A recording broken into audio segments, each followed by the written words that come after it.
মধ্যম জানারকিল unit BNP পরিবারের উদ্যোগে ঈদ পূর্ণমিলনী অনুষ্ঠান অনুষ্ঠিত হয়েছে। গত 9 মে মধ্যম জানারকিল জাতীয় গৃহায়ণ কর্তৃপক্ষ উচ্চ বিদ্যালয়ে রাত 9টায় বিএনপি পরিবারের উদ্যোগে ঈদ পূর্ণমিলনী অনুষ্ঠানটি অনুষ্ঠিত হয়।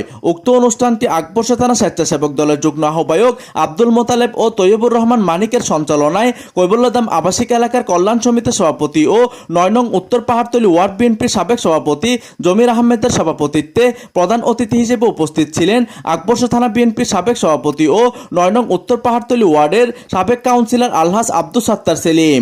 এতে প্রধান বক্তা হিসেবে উপস্থিত ছিলেন 9 নং উত্তর পাহাড়তলী ওয়ার্ড বিএনপির আহ্বায়ক রেহান উদ্দিন প্রধান।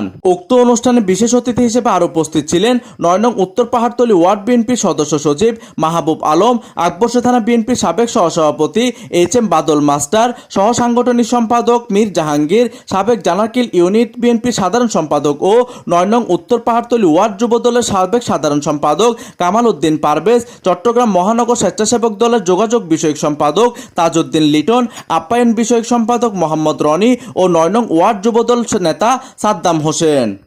এতে আরও উপস্থিত ছিলেন মধ্যম জানারকিল ইউনিট বিএনপির নেতা মোহাম্মদ লতিফ, মোহাম্মদ নাসির, মোহাম্মদ কাউসার, খায়ের, মোহাম্মদ রহমতুল্লাহ, মোহাম্মদ শহীদ সহ অন্যান্য নেতৃবৃন্দরা। প্রতিনিধি কামরুল হাসানের তথ্য ও পাঠানো চিত্রে ডেস্ক নিউজ, দিগন্তের বার্তা 24, চট্টগ্রাম।